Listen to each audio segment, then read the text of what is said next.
tal? Muy buenas tardes. Me dan un gusto muy grande nuevamente saludarles y pues a nombre del Instituto Estatal de las Mujeres y de nuestra directora, la maestra Nelly Vargas, pues darles la bienvenida a este segmento que es Pasatiempos para una sana convivencia, en donde hemos estado discutiendo diferentes temas que tienen que ver precisamente con incluir la perspectiva de género, el enfoque de los derechos humanos y sobre todo pues el respeto y la salvaguarda pues de los derechos de las niñas, de las adolescentes y de las mujeres.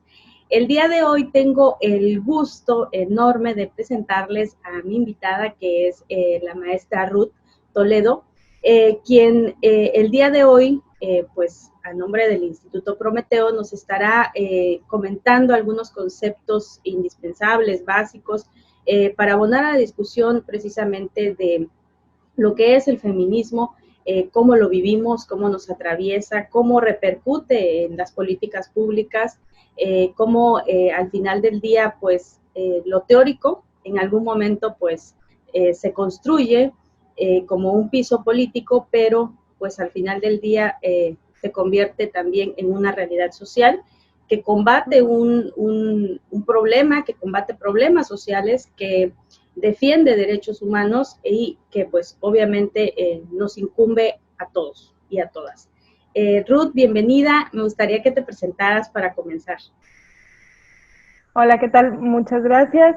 Mi nombre es Ruth Toledo Peral. Soy secretaria académica en el Instituto Prometeo para las Ciencias y las Artes, donde también coordino el Seminario Permanente para la Difusión del Pensamiento Feminista y el Círculo de Estudios sobre la Mujer y la Sociedad. Instituto Prometeo es una pequeña casa de divulgación pues, de la ciencia y del conocimiento de manera general, de las ciencias sociales, de las humanidades. Aquí hablamos desde hoyos negros y estrellas de neutrones hasta temas tan sociales y tan básicos como el feminismo. Bueno, en ese sentido, pues agradecemos muchísimo tu participación el día de hoy, porque precisamente eso pues nos atañe a las mujeres, porque habría que pensar qué es para las nuevas generaciones el feminismo, qué es para aquellas que ya pues llevamos algunos años trabajando el tema o desde la academia, qué es el feminismo desde el activismo, porque habría que delimitar, ¿no? Precisamente que el feminismo, pues a todas nos atraviesa de forma diferente y que todas estamos en determinada etapa de construcción o de construcción de, pues, una idea de lo que para nosotras pudiese ser el feminismo, pues no es lo mismo para un adolescente que está iniciando su proceso precisamente de identificarse con el feminismo. Entonces me gustaría que tú nos contaras tu experiencia con el feminismo y pues arranquemos con lo indispensable, ¿no? Que es nuestro conocimiento, nuestra experiencia y partir de ahí. ¿Cómo no? Bueno, pues para empezar me gustaría hablar sobre conceptos básicos de feminismo. La verdad es que hay muchos conceptos, ¿no? Están los que han trabajado las compañeras españolas como Alicia Millares, como Nuria Varela. Alicia Millares nos dice que el feminismo pues es un movimiento social o quizá inició como tal, pero también el feminismo es una teoría política, por lo tanto es ideología que intenta transformar la realidad. El feminismo estudia la categoría, su categoría de análisis prevalente es el sexo, ya que la categoría sexo es una categoría por la cual las mujeres hemos sido discriminadas históricamente. Por eso el feminismo nos comprende a todas, porque somos oprimidas con los mismos patrones, con las mismas prácticas, pues hasta con las mismas palabras, ¿no? En muchos casos.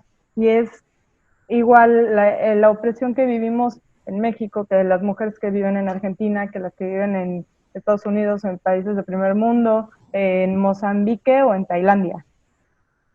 Entonces, bueno, otra forma de definir el feminismo que nos da Nuria Varela es que, bueno, para ella entonces, el feminismo lucha y cuestiona esa opresión.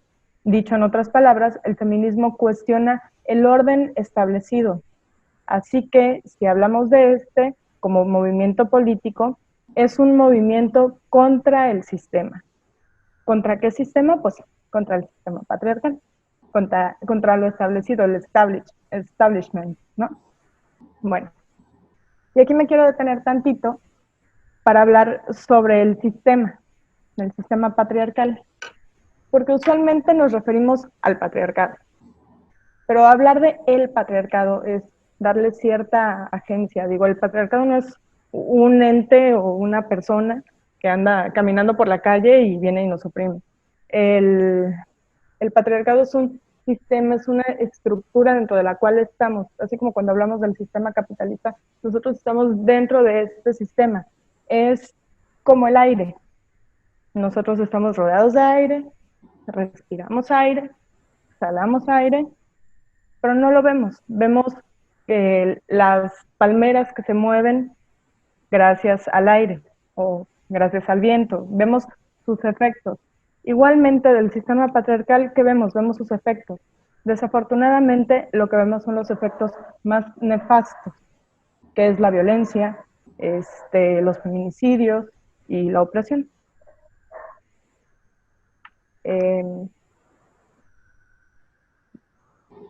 Otra forma de referirse al feminismo la da Amelia Valcárcel, que ella dice que el feminismo es un hijo no querido de la Ilustración. ¿Por qué? Porque si recordamos las olas del feminismo, bueno, para quienes están conociendo este tema,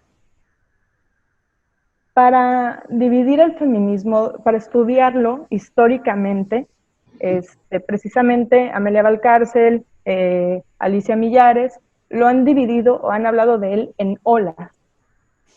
Hay una primera ola, una segunda ola, una tercera ola, y actualmente se supone vivimos en la cuarta ola, estamos entre la tercera y la cuarta. Bueno,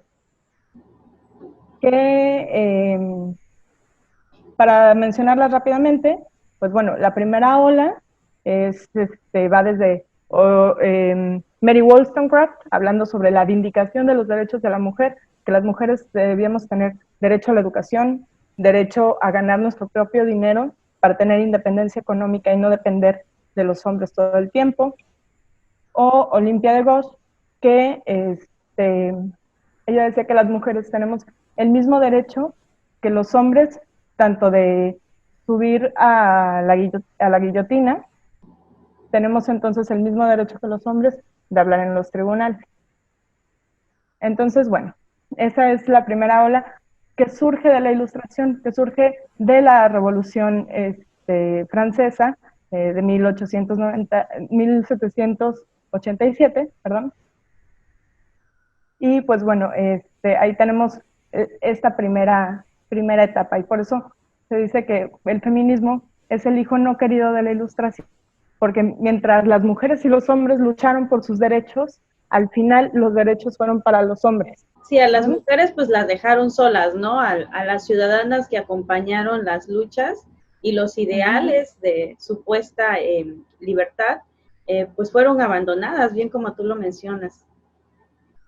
Así es, bueno, las mujeres que tomaron las armas, igual que los hombres, fueron recluidas nuevamente al espacio privado, y se publicó incluso un documento a partir de esta revolución, que es uno de los documentos más importantes en materia de derechos humanos, que es la Declaración del Hombre, la Declaración de los Derechos del Hombre y del Ciudadano. Entonces, en 1891, Olympia de Gauche publicó la Declaración de la Mujer y la Ciudadana, y eso la llevó a la guillotina. Entonces, ¿qué vemos aquí? Aquí empieza una clara imagen de las mujeres hablando por sus derechos y de los hombres oprimiendo esa lucha por sus derechos. Entonces, no se usaba el término feminista o feminismo o movimiento feminista, pero vemos aquí los primeros movimientos feministas. Bueno, entonces, pues como decíamos, el feminismo, si yo tuviera que definirlo en una frase, yo diría, ¿qué es el feminismo? El feminismo es cuestionarme todo lo que hay a mi alrededor y cuestionarme cómo esto impacta en mis derechos, cómo esto impacta en lo que yo quiero, en mi desarrollo, en el progreso y en la sociedad, en mi entorno social, en todos los que están a mi alrededor. Esa parte precisamente donde tú bien mencionas que el feminismo es precisamente un razonamiento específico que hace que te cuestiones el entorno, las estructuras de poder y precisamente que reconoce que existe una opresión específica hacia un género, que es precisamente las mujeres, y que es una opresión que definitivamente no permite que exista igualdad y que no permite que exista, en dado caso, pues el respeto a los derechos humanos, que es al final del día el objetivo principal de pues el razonamiento y el pensamiento de la humanidad, ¿no? El respeto hacia los otros seres humanos. Sí, claro, porque si hablamos sobre la protección o la defensa de los derechos humanos de las mujeres, estamos hablando de la protección y los derechos humanos para empezar, de la mitad de la población, ¿no? O del 51% de la población mundial. Pero es que además, hablar sobre los derechos humanos de manera general nos hace irnos a las particularidades. Y bueno, una de las características de los derechos humanos, además de ser universales, además de ser progresivos, es que son interdependientes. Para poder tener un derecho garantizado necesitamos tener otros derechos. Por ejemplo, para poder tener el derecho garantizado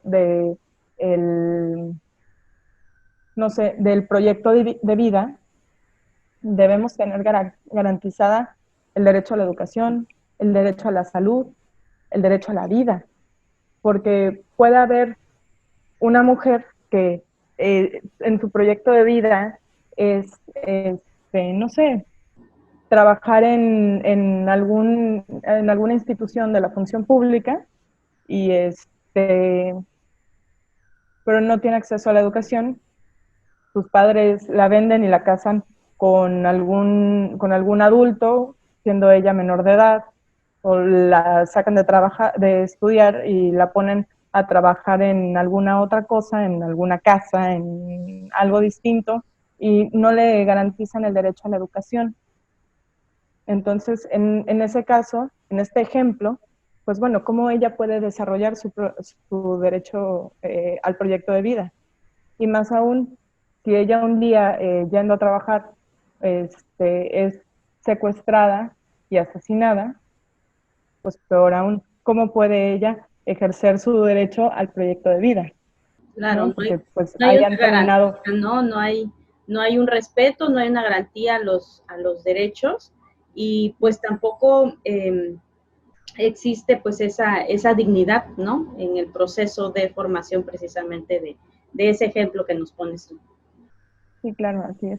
Y es que, por ejemplo, en ejemplos como este, vemos que es tan necesaria y tan indispensable la educación, sobre todo si queremos hablar de las chicas más jóvenes que están ahora dando sus pasos en el feminismo cada vez a más temprana edad, pues bueno, ¿no? Digo, personalmente, hablando de mi experiencia, pues, yo empecé a abrir los ojos, a ponerme las gafas violeta, más o menos cuando iba saliendo de la universidad, ¿no? Pero hoy veo, y me da tantísimo gusto, que cada vez más jóvenes, cada vez a una edad más temprana, las chicas comienzan a ponerse las gafas violeta y comienzan a cuestionarse el sistema en el que viven y comienzan a denunciarlo. Veía hace unos días en una página, no sé, alguna red social, tipo Facebook, que decían, es que la generación de cristal no sé qué. Bueno, yo no creo ni que nosotros, ni que los más jóvenes sean una generación de cristal. Yo creo que eso es un insulto. Más bien es una generación de personas que están conscientes de sus derechos, están conscientes de los derechos de las personas que les rodean. Hay mujeres con conciencia feminista y están dispuestas a denunciar todas las arbitrariedades, todo el acoso y todo lo negativo que pueda suceder en su entorno.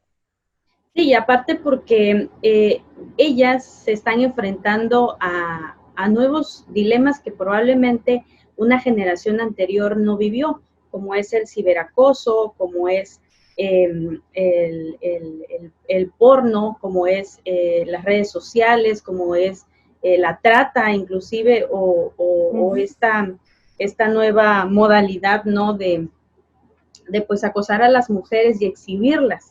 Esta pornovenganza, ¿no? Que se le llamó en muchas ocasiones, y cómo ellas han estado enfrentando sus propias luchas, y esas propias luchas se han derivado en acciones muy concretas, como son pues la ley Olimpia en este caso, desde una experiencia muy personal y una batalla campal.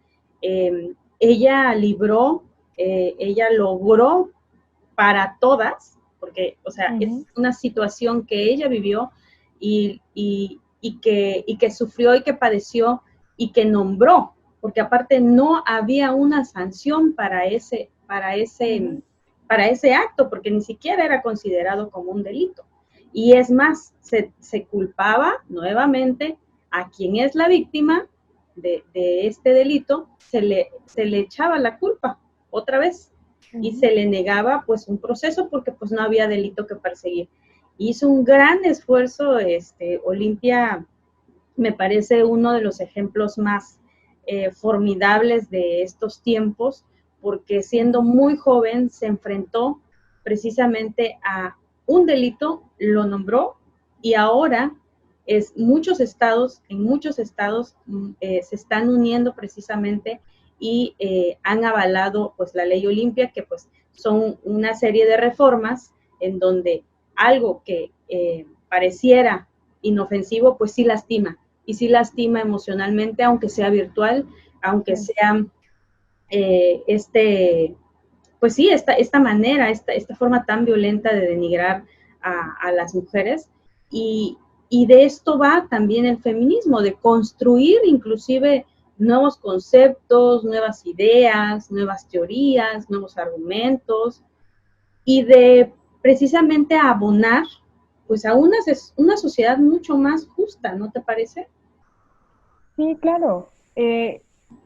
Yo creo que eso es parte de la labor. Y ahora que hablabas sobre las chicas que están enfrentando estas nuevas realidades en el ciberespacio, pues es que en el ciberespacio se convive de una manera súper distinta a como lo hacemos de manera personal. Por ejemplo, en Twitter te encuentras mucha gente muy agresiva, o al menos es lo que es mi experiencia. Te encuentras gente muy agresiva que rápidamente te critican, te denigran o te alaban. En Facebook todos son amigos de todos, a menos que hablen de algún tema que no, y bueno, viene la misma violencia y la misma agresión. Y en estas reuniones de Zoom, qué bárbara, todo el mundo es súper mega profesional. Si todos fueran así de profesionales en la vida normal, como lo son en las reuniones de Zoom, bueno, seríamos otro México.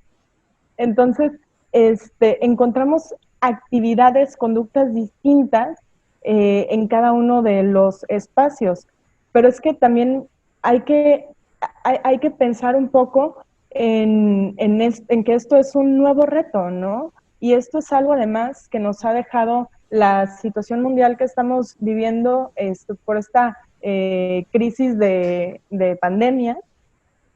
Es algo que nuestros antepasados quizá vivieron hace cientos de años, pero nuestra generación no sabíamos si estábamos preparados o no. Creo que nadie está preparado para algo así, ningún sistema de salud en el mundo está preparado para algo como lo que estamos viviendo, y eso, bueno, pues también impacta en lo que estamos haciendo, ¿no? Y bueno, el reto aquí es generar oportunidades a partir de la crisis. Un ejemplo graciosillo es que hay un episodio de Los Simpson en el que Homero habla sobre la crisis y Lisa le explica que en la cultura japonesa las crisis pueden verse como oportunidades. Entonces, Homero dice, oportun crisis. Pues, creo que en este momento estamos en un momento de oportun crisis.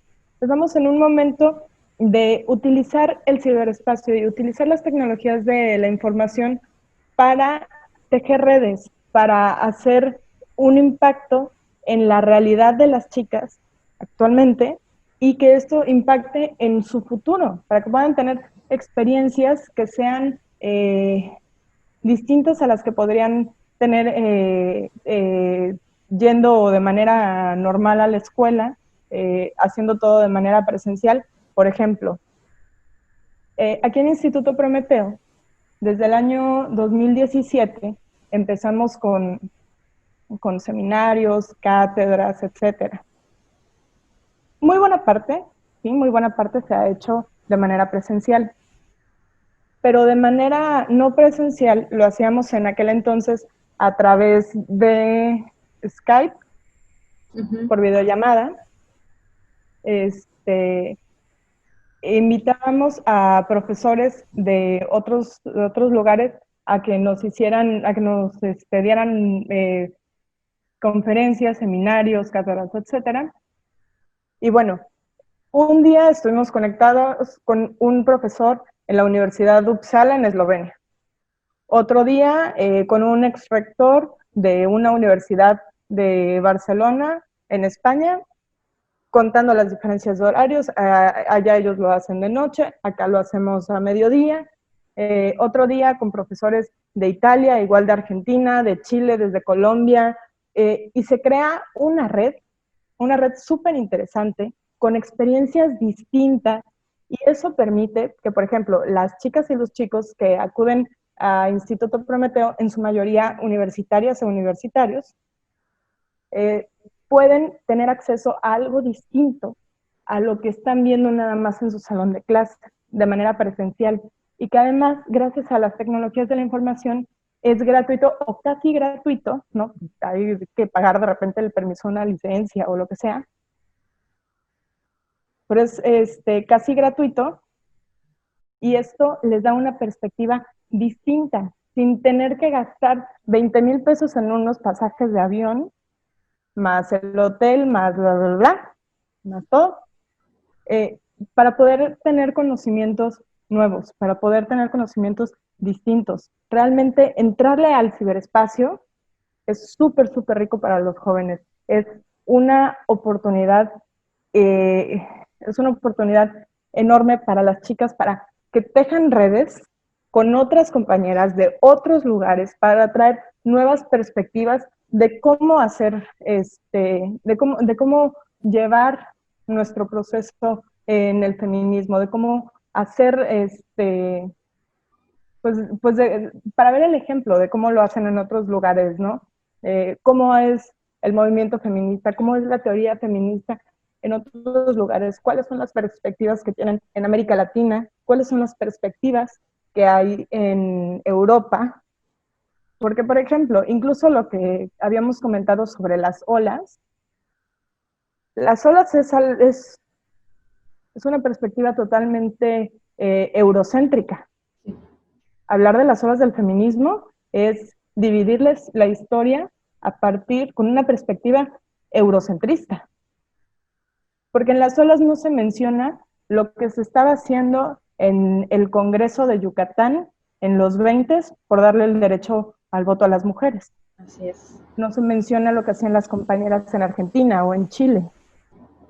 Entonces, pues bueno, hay que expandir nuestras redes a partir de esta oportun crisis que nos ha dado, que nos ha dado el nuevo contexto y nuestra nueva realidad social, la nueva normalidad, como le llaman, ¿no?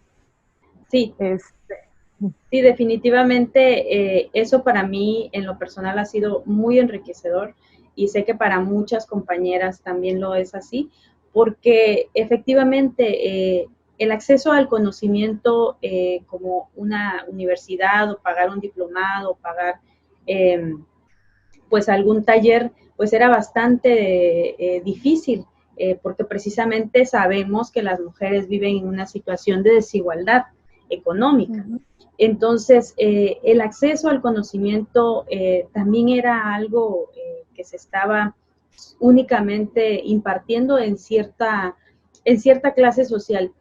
Y esta nueva normalidad, hablando precisamente de feminismos, he visto y me gusta muchísimo esa sororidad, ese deseo de querer compartir el conocimiento que tienen muchas colectivas de muchísimos estados, de muchísimos países, mujeres y adolescentes organizadas para hacer diferentes manifestaciones virtuales, de generar conversatorios, de generar conocimiento, de generar diálogo, que al final del día pues es las experiencias, traer estas experiencias personales que pues al final del día son situaciones que derivan en lo político. Entonces, me parece que ha sido una gran oportunidad, una gran ventaja para aquellas que pues no habían podido tener acceso pues a este tipo de discusiones, a, no sé, como bien lo comentas, feministas que podías ver únicamente en un congreso cada 4 años o cada 2 años, o si tenías la oportunidad de viajar, pues las podías ver, si no, pues no iba a ser posible, ¿no? Entonces, ahora esta nueva normalidad, esta tecnología nos permite no solamente acercarnos como pensamiento, como feministas, como mujeres que quieren pues seguir construyendo pues una nueva sociedad, una sociedad pues obviamente mucho más incluyente, muy respetuosa de todas las personas, pero sobre todo muy inclusiva. Eso me congratula mucho porque las mujeres están trabajando, todo el tiempo están trabajando, están haciendo cosas, están formando a otras, es una dinámica bastante enriquecedora y yo creo que precisamente de ahí deriva construir este conocimiento que nos permitirá en dado momento pues mitigar muchísimas desigualdades y pues bueno, el Instituto Prometeo viene realizando este tipo de conversatorios y de actividades desde hace ya algún tiempo, lo cual es muy importante, pero habría también que llegar a más, ¿no? A más mujeres en un lenguaje un poco más cotidiano, en donde se identifiquen sus realidades con las conceptualizaciones que podemos ver pues en la academia, ¿no? Sí, sí, claro, porque, bueno, creo que el centro, el corazón de lo que tú estás diciendo es hablar sobre democratizar el conocimiento, que el conocimiento sea para todas y todos. Por eso tuvimos tanto cuidado para elegir el nombre de nuestras actividades. Bueno, en Prometeo tenemos muchas actividades, ¿no? Entonces, las que son relativas a feminismo, a los problemas de las mujeres, son el seminario permanente para la difusión del pensamiento feminista. Entonces, la palabra difusión hace un cambio terrible, porque hablar de difusión es hablar es feminismo para todas, es el pensamiento feminista para todas, para que lo entiendan todos. No, o sea, bueno, sí. eh, Hay cuidado al elegir a las exponentes, ¿no? A las ponentes. Es importante que tengan credenciales académicas y que o al menos tengan pues esta capacidad académica de conocer bien los temas y los textos de los que vienen a hablar.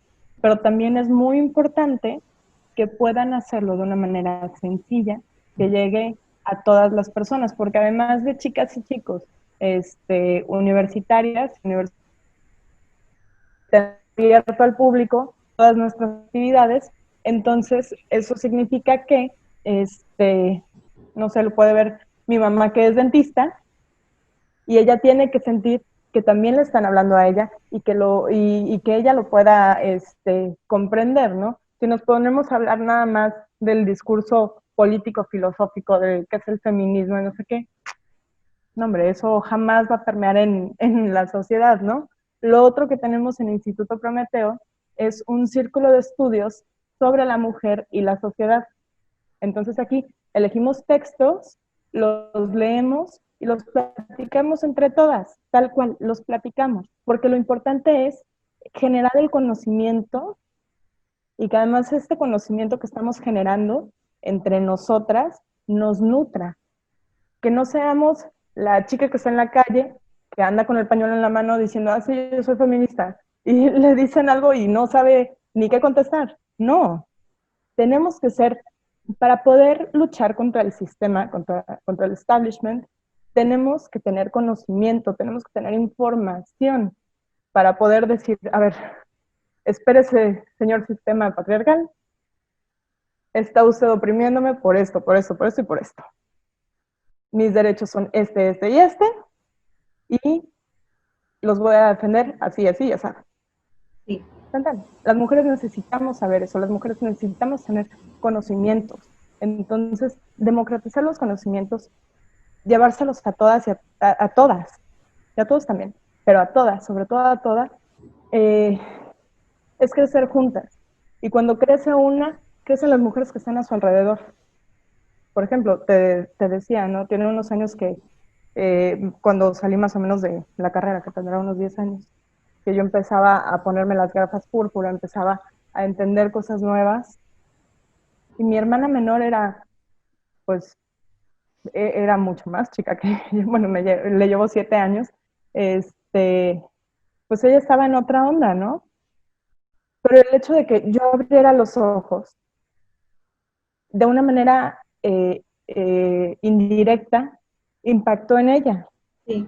Y después nos dimos cuenta de que un poco en mi mamá, y finalmente parece que mi papá va agarrando la onda. Le ha costado más, pero parece que ahí va. Entonces, cuando una mujer crece, cuando una mujer abre los ojos, cuando una mujer empieza a cambiar su entorno, empieza a darse una cadena maravillosa en la cual todas y todos comenzamos a crecer. Definitivamente, definitivamente. En el momento en que una mujer avanza, pues avanzamos todas, como lo dicen nuestras compañeras de Lunas, y me parece súper atinada esa parte, porque precisamente de eso se trata, de que el conocimiento pues nos impacte en nuestras vidas y transforme nuestras vidas y se genere un diálogo, se genere un conocimiento que al final del día este conocimiento nos permitirá, yo soy muy optimista en ese sentido, que solamente el conocimiento de algo nos hará comprenderlo, tener empatía.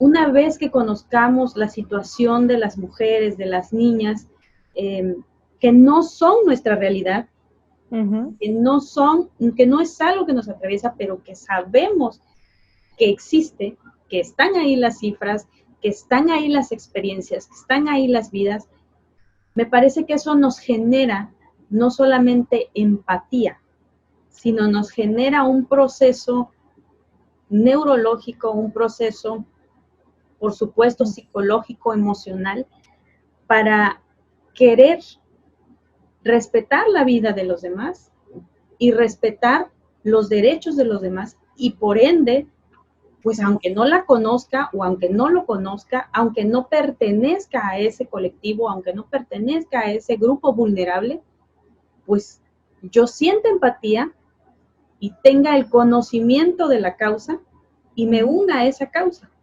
Porque te comentaba que un compañero sociólogo decía eso, ¿no? Los problemas siguen siendo exactamente los mismos. Y lo estamos viendo con el tema del racismo. Lo estamos viendo con el tema del machismo. Se ha incrementado la violencia, se ha exacerbado las violencias hacia las niñas y hacia las mujeres, hacia los adolescentes. Y me parece que es precisamente ahí donde viene el llamado, porque este amigo, este compañero sociólogo nos dice que los problemas siguen siendo los mismos en otra época. Lo que hace falta es mucha más empatía y que cada ciudadana y cada ciudadano se vuelva defensor y defensora de los derechos humanos. No queda de otra. Correcto, totalmente de acuerdo. Bueno, para empezar, claro, crear conciencia feminista nos da casi que, quisiera decir que casi que automáticamente, desafortunadamente no, pero sí a un buen número de personas nos da conciencia de clase. Y mira, eso ya es bastante, ¿no? Poder entender nuestros privilegios y poder entender las diferencias que hay entre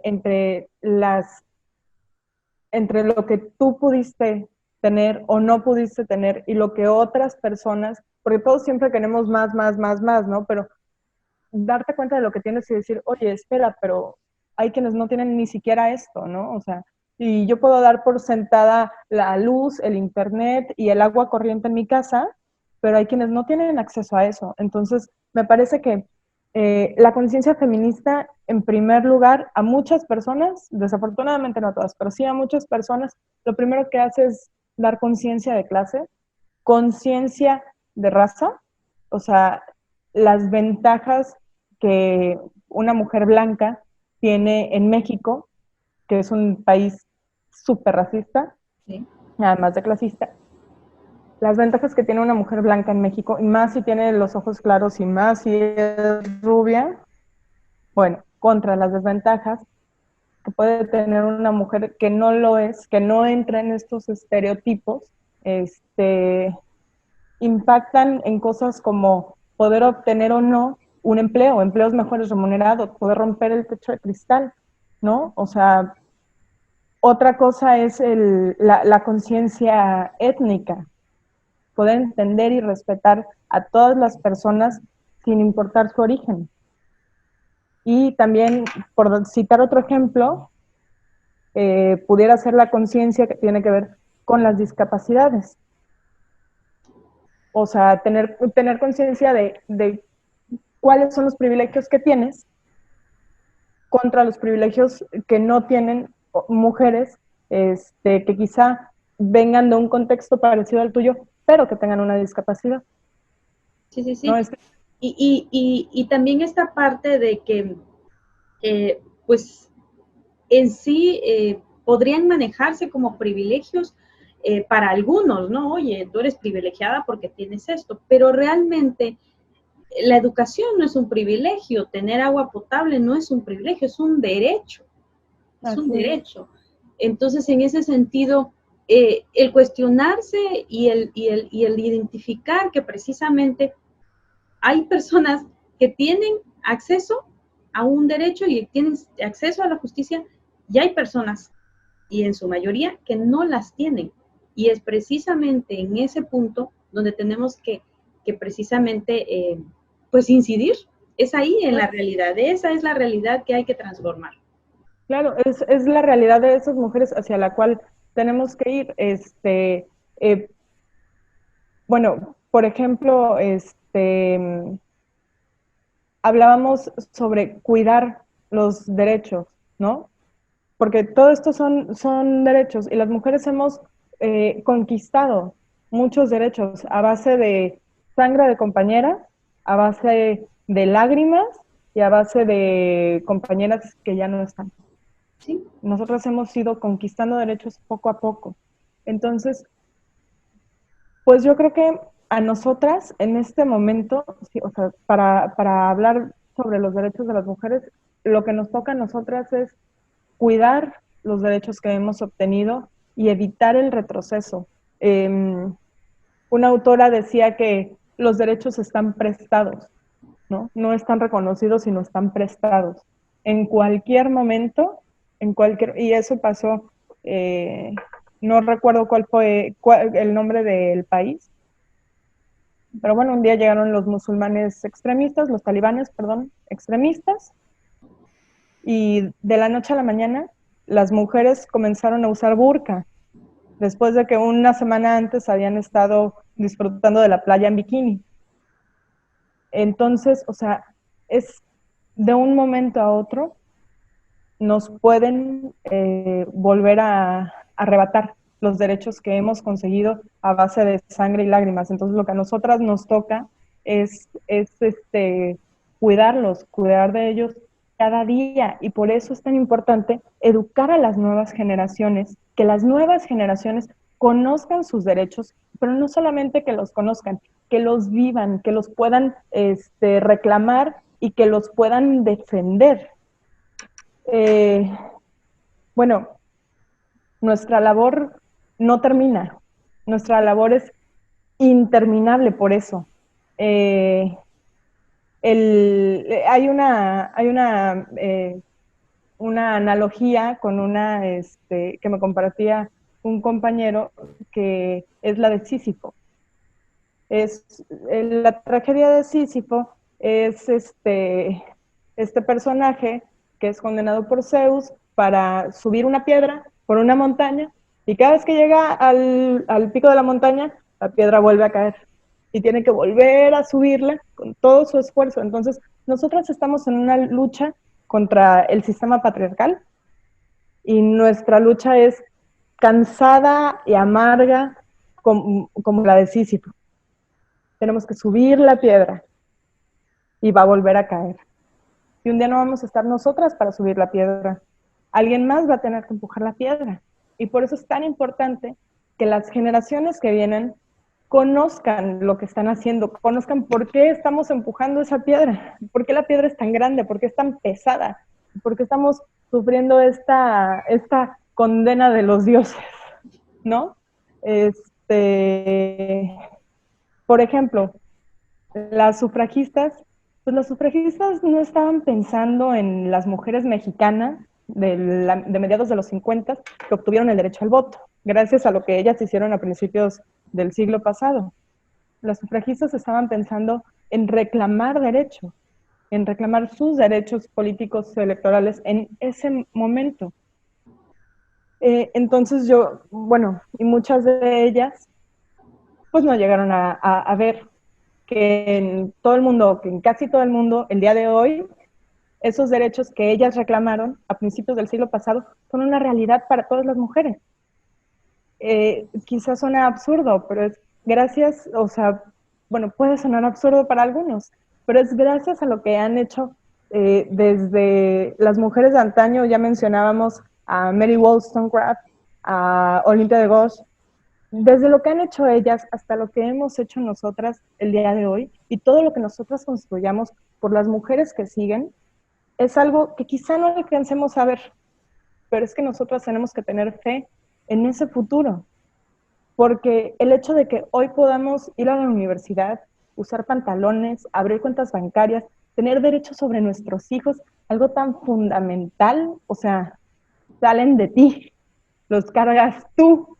Sí. Es tu cuerpo el que se transforma. No sé qué tanto se transforma. No he tenido hijos, así que no sé qué tanto pasa en el cuerpo, pero tengo entendido que pasan muchas cosas. Todo eso, todas esas cosas que tú no puedas tener derecho sobre tus propios hijos, wow. Y el día de hoy damos por sentado todos esos derechos, pero no hay que descuidarlos. Sí. Hay que seguir pendientes, hay que mantener la vigilancia, y eso es lo que nos toca hacer el día de hoy a las colectivas, a las organizaciones civiles. Nos toca vigilar, nos toca estar pendientes, y quizá no veamos el fruto de lo que estamos haciendo hoy. Y bueno, eso es Eso es lo amargo, ¿no? Lo Pero no hay que paradójico, claudicar. ¿no? Lo Sí, paradójico de la claro. lucha, ¿no? Pero como tú lo dices, o sea, realmente sí existe una esperanza muy fortalecida, existe un objetivo, sobre todo un objetivo concreto que pareciera esfumarse a veces, pero otras veces es eh, bastante esperanzador, sobre todo como Ujú. tú dices, yo el día de ayer con la sentencia de la Suprema Corte de Justicia vi una ola verde enorme de generaciones de niñas, de adolescentes, de jóvenes y de mujeres de 40, 60, 70 años con sus pañuelitos verdes arriba. Ujú. Hoy la secretaria de Gobernación, Olga Sánchez Cordero, volvió a mencionarlo y dijo, estoy en la misma lucha y estoy a favor de las mujeres y esto no termina aquí, porque pues en el tema de el recorte presupuestal a los, pues precisamente a los programas que tienen que ver con la transversalidad, pues no puede haber un retroceso. Es efectivamente eso. Fue una lucha, y lo dijo ella, fue una lucha de organizaciones, de instituciones, de mujeres que no solamente padecieron situaciones de violencia, sino que con su experiencia, con su conocimiento, construyeron lo que hoy conocemos como la perspectiva de género, la institucionalización, y que no puede retroceder. No podemos retroceder en los refugios, no podemos retroceder en los albergues, no podemos retroceder en la política feminista.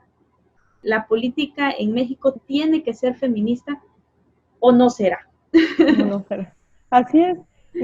Y bueno, ahora que mencionas eso, mira, si hay algo que ha destacado al feminismo, o mejor dicho, si algo ha destacado al feminismo institucional, que es al que tenemos acceso a través de las instituciones, es que la mayoría de leyes, políticas públicas, you name it, todas estas han sido co-creadas con las organizaciones civiles. Actualmente hay algunos ejercicios en materia de transparencia o de sistemas anticorrupción que son de co-creación, pero todo esto es nuevo en estos sistemas que son mucho más jóvenes que hablar de perspectiva de género. Todo esto viene de la lucha de las mujeres, de las organizaciones civiles de mujeres, de las colectivas de mujeres que dijeron, bueno, basta, ¿no? Necesitamos que el gobierno nos escuche y tenemos que hacer esto y esto, porque nosotros conocemos las rutas críticas a través de las cuales una política pública va a funcionar. Nosotras sabemos cómo se tiene que hacer. Tú tienes a los expertos, tú tienes el presupuesto, tú tienes todo. A ver, entonces, Estado, vente y vamos a trabajar juntos, vamos a co-crear. Y gracias a eso es que ha habido políticas públicas que han dado resultado.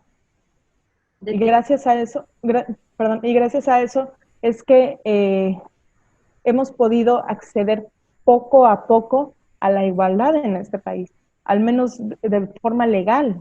Si estamos aún en pugna por la igualdad sustantiva, y esa es nuestra lucha de todos los días, pero de todas maneras, poco a poco lo hemos ido construyendo gracias al esfuerzo de miles de mujeres que han trabajado en las organizaciones civiles. Y es por eso que no debemos bajar la guardia en ningún momento, y me parece que sí, es tremendo y se han mostrado muchísimos avances, y creo que muchísimas voces están señalando cuando existen retrocesos, y eso me parece maravilloso. Ruth, pues te agradezco mucho tu participación, sobre todo pues en este trabajo de divulgar precisamente el conocimiento sobre el feminismo, y cómo pues su aplicación es de una constante construcción, de una constante deconstrucción, y sobre todo de un intercambio que puede ser muy favorable para nuestra sociedad. Este intercambio en donde la institución, en este caso el Instituto Estatal de las Mujeres, genera un espacio precisamente en donde podemos discutir estos temas tan abiertamente, tan amparadas inclusive por la institución, por las organizaciones y sobre todo por las mujeres, por el derecho de las mujeres precisamente a decidir en muchísimas cosas, no solamente sobre sus cuerpos, sino pues en cuanto a la educación, en cuanto a la salud, el trabajo, ¿no? Muchísimas cosas que precisamente el feminismo viene a romper con todas esas estructuras, como bien lo comentaste desde el principio, viene a cuestionar, pero viene a aportar. Y yo quisiera que nos dejaras con un último mensaje, porque yo me quedo con eso que comentas, de que efectivamente el feminismo está aportando y está aportando cosas que van a transformar realmente esta nueva sociedad, porque ya no podemos volver a la cotidianidad, ya no podemos volver a lo que hacíamos antes porque no estaba bien, porque no se estaba manejando bien. Inclusive el sistema capitalista también se está cuestionando muchísimas cosas. Y esto ya lo habían señalado muchísimas feministas. Es hora de que las escuchen, es hora de que sigan sus consejos, de que presten atención a las académicas, a las expertas, porque el feminismo va hacia una política y va hacia la igualdad. No hay más. Pues bueno, como dices, bien lo dices, el feminismo va y nosotras tenemos que caminar, siempre caminar juntas, sin importar las diferencias dentro de las formas que queramos de profesar nuestro feminismo, ¿no? Nosotros tenemos que caminar juntas, porque el enemigo es uno, el enemigo es un sistema, el enemigo es un sistema que está encima de nosotras, es un sistema que no vemos y que no sabemos si a la compañera que tenemos al lado le está impactando de una manera más fuerte o la oprime de una manera más fuerte que a nosotras mismas. Entonces, hay que recordar siempre y hay que entender que esta lucha no es por mí. Esta lucha es por ella, por ella, por ella, por ella y por las que vienen. Pues bueno, finalmente, con esta analogía que habíamos hecho sobre Sísifo, yo quisiera decir que lo que hoy construyamos no vamos a ver los frutos, sin embargo, creo que hay que tener fe, hay que tener mucha fe en las compañeras que se irán sumando al movimiento, que irán siendo comprometidas. Quizá mañana se llame de una forma distinta, no importa. Lo importante es que estemos todas conscientes de nuestra lucha, todas juntas contra un enemigo, el sistema patriarcal, que se te va a caer. Bueno, mejor dicho, lo vamos a tumbar. Lo vamos a tumbar. Así es. Muchísimas gracias. Y pues te agradezco a nombre de nuestra directora, la maestra Nelly Vargas, tu atención, tus conocimientos y obviamente tus saberes. Seguiremos obviamente trabajando en otros programas y bueno, el espacio ahí está, cuenta con ello, porque de esto se trata, de generar y de compartir el conocimiento. Te agradezco mucho por tu tiempo. No, muchísimas gracias a ti por la invitación, muchas gracias a la maestra Nelly Vargas por la invitación igualmente. Instituto Prometeo está feliz de trabajar con el Instituto Estatal de las Mujeres y bueno, como bien dices, que vengan muchas cosas más, mucho trabajo juntas. Así será. Te agradezco. Hasta luego.